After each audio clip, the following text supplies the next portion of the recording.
Hello, it's Dan again, and I'm going to read you today chapter 4 on autosuggestion from Think and Grow Rich. I've started to do a series of all 16 chapters of this book read out loud, one chapter per video. This is the chapter on autosuggestion, which is basically reading out loud. So, what a great way to explain this theory by actually putting it into practice. So this is chapter 4 from Think and Grow Rich by Napoleon Hill, one of the best books ever. If you don't own a copy of this book, go and get one and change your life. Chapter 4, Autosuggestion, the medium for influencing the subconscious mind, in brackets, the third step to riches. Autosuggestion is a term that applies to all suggestions and all self-administered stimuli that reaches one's mind through the five senses. Stated in another way, autosuggestion is self-suggestion. It is the agency of communication between that part of the mind where the conscious thoughts take place, and that which serves as a seat of action for the subconscious mind. Through the dominating thoughts one permits to remain in the conscious mind, whether those thoughts be negative or positive is immaterial. The principle of autosuggestion voluntarily reaches a subconscious mind and influences it with these thoughts. No thought, whether it is negative or positive, can enter the subconscious mind without the aid of the principle of autosuggestion, with the exception of thoughts picked up from the ether. Stated differently, all sense impressions which are perceived through the five senses are stopped by the conscious thinking mind and may be either passed onto the subconscious mind or rejected at will. The conscious faculty serves, therefore, as an outer guard to approach of the subconscious. Nature has so built us that we have absolute control over the material which reaches our subconscious minds through our five senses, although this is not meant to be construed as a statement that we always have exercised to this control. In the great majority of instances, we do not exercise it, which explains why so many people go through life in poverty. Recall what has been said about the subconscious mind resembling a fertile garden spot in which weeds will grow in abundance if the seeds of more desirable crops are not sown. Autosuggestion is the agency of control through which an individual may voluntarily feed the subconscious mind through a creative nature, or by neglect permit thoughts of destructive nature to find their way into the rich garden of the mind. You were instructed in the last of the six steps described in chapter 2 to read aloud twice daily the written statement of your desire for money, and to feel yourself already in possession of the money. By following these instructions, you communicate the object of your desire directly to your subconscious mind in a spirit of absolute faith. Through repetition of this procedure, you voluntarily create, through habits favourable to your efforts, to transmutate desire into its monetary equivalent. Go back to these 6 steps described in chapter 2 and read them again very carefully before you proceed any further. Then, when you come to it, read very carefully the 4 instructions for the organisation of your mastermind group described in chapter 7. By comparing these 2 sets of instructions with that which has been stated on autosuggestion, you will see the instructions involved in the application of the principle of autosuggestion. I'm going to find them. Chapter 2. Where is it? Here it is. Right, these are the 6 instructions. Yeah, it says go through these and read them very carefully before you proceed. These are the 6 instructions. 1. Fix in your mind the exact amount of money you desire. It is not sufficient to merely say, I want plenty of money. Be definite as to the amount. There is a psychological reason for definiteness which will be described in a subsequent chapter. 2. Determine exactly what you intend to give in return for the money you desire. There is no such reality as something for nothing. 3. Establish a definite date when you intend to possess the money you desire. 4. Create a definite plan for carrying out your desire and begin at once, whether you are ready or not to put this plan into action. 5. Write out a clear, concise statement of the amount of money you intend to acquire.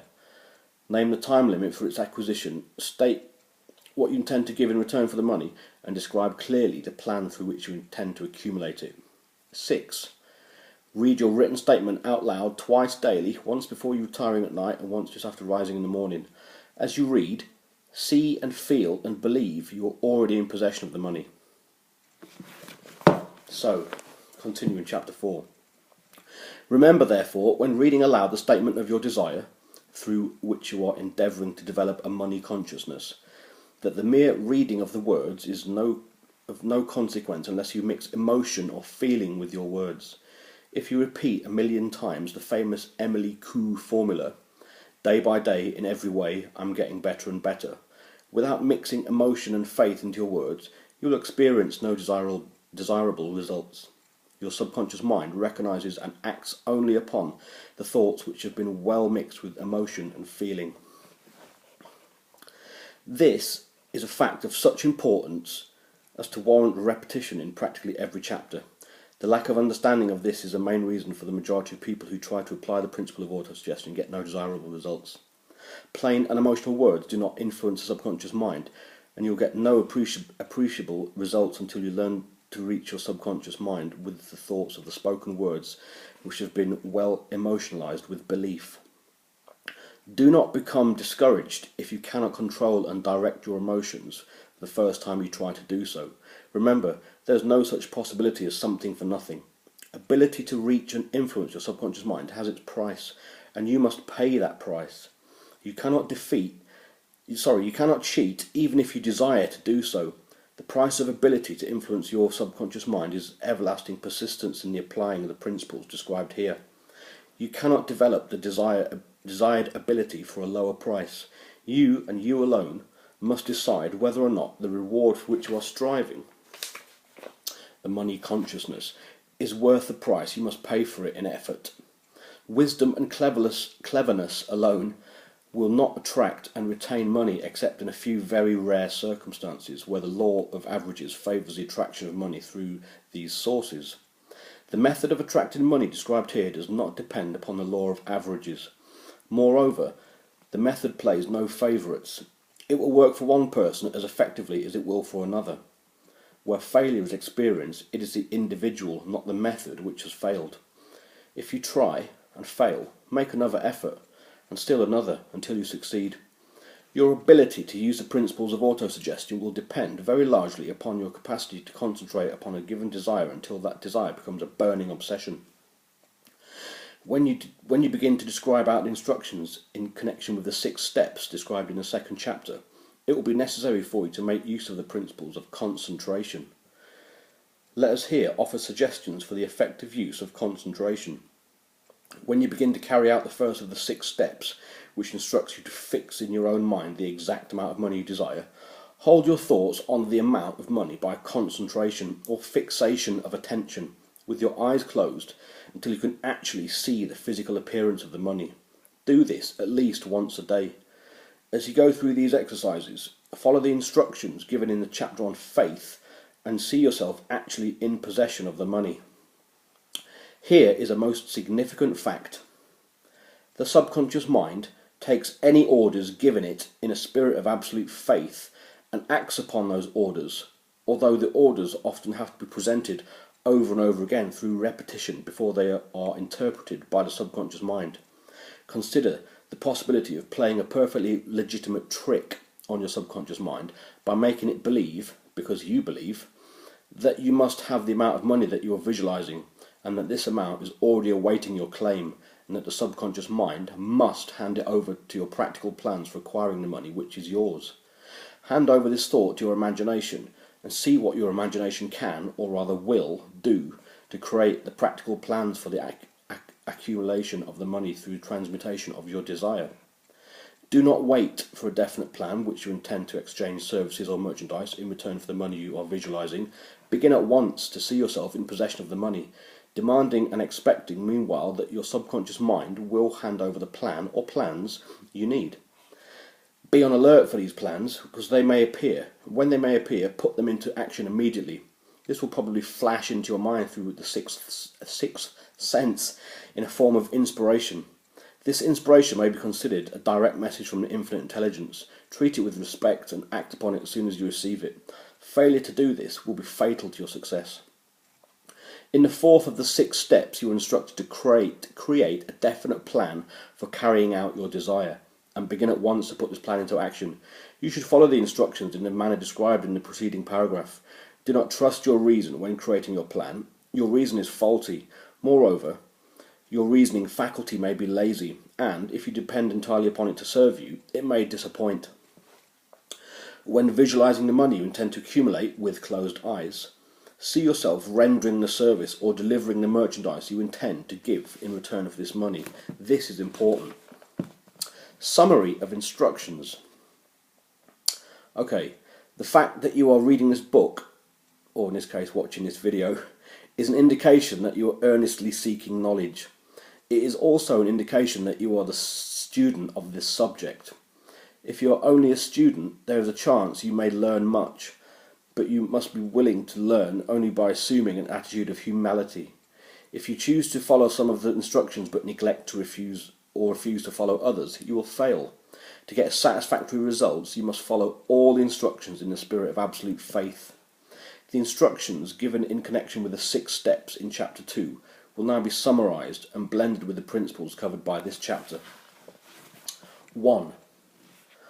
Go into some quiet spot, preferably in bed at night, where you will not be disturbed.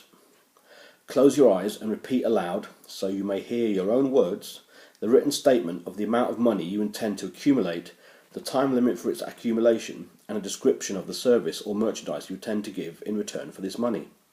As you carry out these instructions, see yourself already in possession of the money. For example, suppose you intended to accumulate $100,000 by the 1st of January 5 years hence, and that you intend to give personal services in return for the money in the capacity of sales representative. Your written statement or your purpose should be similar to the following. By the 1st day of January, whatever year, I will have in my possession $100,000, which will come to me in various amounts from the time to time during the interim. In return for this money, I will give the most effective service of which I am capable, rendering the fullest possible quantity and the best possible quality of service as a sales representative, or describe the service and merchandise which you intend to sell. I believe I will have this money in my possession. My faith is so strong that I can now see this money before my eyes. I can touch it with my hands. It's now awaiting transfer to me in the proportion that I deliver the service that I intend to render in return for it. I am awaiting for a plan by which to accumulate this money, and I will follow that plan when it is received. 2. Repeat this program at night and morning until you can see in your imagination the money you intend to accumulate. 3. Place a written copy of your statement where you can see it at night and in the morning. Read it just before retiring and upon rising until it has been memorised. As you carry out these instructions, remember that you are applying the principles of autosuggestion for the purpose of giving orders to your subconscious mind. Remember also that your subconscious mind will act only upon instructions that are emotionalised and handed over to it with feeling. Faith is the strongest and most productive of the emotions. Follow the instructions given in Chapter 3. These instructions may at first seem abstract. Do not let this disturb you. Follow them anyway. The time will soon come, if you do, as you have been instructed, in spirit as well in action, when a whole new universe of power will unfold to you. Skepticism, in connection with all new ideas, is characteristic of all human beings. But if you follow instructions outlined, your skepticism will soon be replaced by belief. And this, in turn, will soon become crystallized into absolute faith. Then you will have arrived at the point where you may truly say, I am the master of my fate, I am the captain of my soul. Many philosophers have made the statement that people have control over their own earthly destinies, but most of them have failed to say why this is. The reason why one may control one's own earthly status, and especially one's financial status, is thoroughly explained in this chapter. People may gain control of themselves and their environment because they have the power to influence their own subconscious mind, and though it gain the cooperation of infinite intelligence. And through it gain the cooperation of infinite intelligence. You are now reading the chapter that represents the keystone to the arc of this philosophy. The instructions contained in this chapter must be understood and applied with persistence if you are to succeed in transmutating desire into money. The actual performance of transmutating desire into money involves the use of autosuggestion as an agency by which one may reach and influence the subconscious mind. The other principles are simply tools which to apply autosuggestion. Keep this thought in mind, and you will, at all times, be conscious of the important part of the principles of autosuggestion is to play to your efforts to accumulate money through the methods described in this book. Carry out these instructions as though you were a small child. Inject into your efforts something of the faith of a child. The author has been most careful to see that no impractical instructions have been included because of his sincerest desire to be helpful. After you have read the entire book, come back to this chapter and follow in spirit and in action this instruction. Read the entire chapter aloud once every night until you become thoroughly convinced that the principle of autosuggestion is sound and that it will accomplish for you all that it has been claimed for. As you read, underscore with a pencil every sentence that impresses you favourably. Follow the instruction to the letter and it will open the way of a complete understanding and mastery of the principles of success. Cool. That is chapter 4, Think and Grow Rich, Napoleon Hill. Chapter 5 coming tomorrow.